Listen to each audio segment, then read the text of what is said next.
ನಮಸ್ಕಾರ ಏರ್ಪೋರ್ಟ್ ಚಾಲಕರೇ. ನೀವು airport rides ಮಾಡಿದ ಏರ್ಪೋರ್ಟ್ ಸಬ್ಸ್ಕ್ರಿಪ್ಷನ್ ಅಮೌಂಟ್ ಯಾವಾಗ ಡೆಬಿಟ್ ಆಗುತ್ತೆ, ಅದರ ಮೆಸೇಜ್ ಯಾವಾಗ ಬರುತ್ತೆ, ಒಂದೇ ದಿವಸದಲ್ಲಿ ಯಾಕೆ 2 ಮೆಸೇಜ್ ಒಟ್ಟಿಗೆ ಬರ್ಬೋದು ಮತ್ತೆ ಏನಕ್ಕೆ ಅಂತ ಈ ವಿಡಿಯೋ ಮುಖಾಂತರ ತಿಳ್ಕೊಳ್ಳೋಣ ಬನ್ನಿ. ಈಗ ನೀವು ಸೋಮವಾರ ದಿನ ನಮ್ಮ ಯಾತ್ರೆನ ಬಳಸಿ ನೀವು ಅವತ್ತಿನ ಏರ್ಪೋರ್ಟ್ ರೈಡ್ಸ್ ಕಂಪ್ಲೀಟ್ ಮಾಡಿದ್ರಿ ಅಂತ ಅನ್ಕೊಳ್ಳಿ. ಸೋಮವಾರ ಅಂದ್ರೆ ನಿಮ್ಮ ಡ್ಯೂಟಿ ದಿನದ ನಂತರ ಮಾತ್ರನೇ ಡೆಬಿಟ್ ಆಗುತ್ತೆ ಅಂತ ತಿಳಿಸೋಕೆ ಆಗೋದು.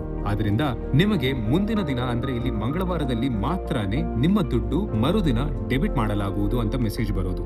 ಈ ನೋಟಿಫಿಕೇಶನ್ ನಿಮ್ಗೆ ಬ್ಯಾಂಕ್ ಇಂದಾನೆ ಬರೋದು. ಬ್ಯಾಂಕ್ ರೂಲ್ಸ್ ಪ್ರಕಾರ ನಿಮ್ಗೆ ಈ ನೋಟಿಫಿಕೇಶನ್ ಕಳಿಸಿ 24 ಗಂಟೆ ನಂತರನೇ ಡೆಬಿಟ್ ಮಾಡಲಾಗುವುದು. ಆದ್ರಿಂದ ನಿಮ್ಮ ದುಡ್ಡು ಮುಂದಿನ ದಿನ ಅಂದ್ರೆ ಇಲ್ಲಿ ಬುಧವಾರದಲ್ಲಿ ಮಾತ್ರ ಡೆಬಿಟ್ ಮಾಡಲಾಗುವುದು. ಅದು ಡೆಬಿಟ್ ಮಾಡಲಾಗಿದೆ ಎಂಬ ನೋಟಿಫಿಕೇಶನ್ ಕೂಡ ಕಳಿಸಿರ್ತಾರೆ. ನೀವು ಏರ್ಪೋರ್ಟ್ ರೈಡ್ಸ್ ಕಂಪ್ಲೀಟ್ ಮಾಡಿದ 3ನೇ ದಿವಸ ಮಾತ್ರ ನಿಮ್ಮ ದುಡ್ಡು ಅಥವಾ ಏರ್ಪೋರ್ಟ್ ಸಬ್ಸ್ಕ್ರಿಪ್ಷನ್ ಚಾರ್ಜ್ ಡೆಬಿಟ್ ಮಾಡಲಾಗುವುದು. ಈಗ ನೀವು ಸೋಮವಾರ ಮತ್ತು ಮಂಗಳವಾರ 2 ದಿವಸನೂ ಡ್ಯೂಟಿ ಮಾಡಿದ್ರೆ ನಿಮ್ಗೆ ಬುಧವಾರದಲ್ಲಿ ಈ ತರ 2 ಮೆಸೇಜ್ ಬರುತ್ತೆ.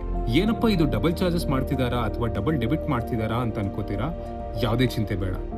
ಒಮ್ಮೆ ಸರಿಯಾಗಿ ಗಮನಿಸಿದರೆ ಅದರಲ್ಲಿ ಒಂದು ಮೆಸೇಜ್ ನಿಮ್ಮ ಸೋಮವಾರದ ಡ್ಯೂಟಿ ಮೇಲೆ ಸಂಬಂಧಿಸಿದ ಡೆಬಿಟ್ ಆಗಿದೆ ಎನ್ನುವ ಮೆಸೇಜ್, ಇನ್ನೊಂದು ಮಂಗಳವಾರದ ಡ್ಯೂಟಿ ಮೇಲೆ ಸಂಬಂಧಿಸಿದ ನಾಳೆ ಡೆಬಿಟ್ ಮಾಡ್ತೀವಿ ಎಂದು ಹೇಳುವ ಮೆಸೇಜ್. ನೀವು ಈಗ ಸೋಮವಾರದಲ್ಲಿ ಏರ್ಪೋರ್ಟ್ ಅಲ್ಲದೆ ಇರೋ ರೈಡ್ಸ್ ಅಂದ್ರೆ ನಮ್ದು usual 45 rupees unlimited rides plan ತಗೊಂಡು ರೈಡ್ಸ್ ಮಾಡಿದರೆ ಆ ದಿವಸದ್ದು ಡೆಬಿಟ್ ಆಗಿದೆ ಅಂತ ಇನ್ನೊಂದು ಮೆಸೇಜ್ ಬರುತ್ತೆ.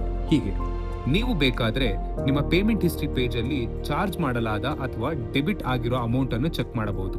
ನೀವು ಈ ತರ 2 ಮೆಸೇಜ್ ಒಟ್ಟಿಗೆ ಬಂದ್ರೆ ಗಾಬರಿ ಆಗೋ ಅವಶ್ಯಕತೆನೇ ಇಲ್ಲ. ಇದು ನಿಮ್ಮ ಸೇಫ್ಟಿ ಅಂಡ್ ಸೆಕ್ಯೂರಿಟಿ ಪರ್ಪಸ್ಗೋಸ್ಕರ ಮಾತ್ರ. ಧನ್ಯವಾದಗಳು.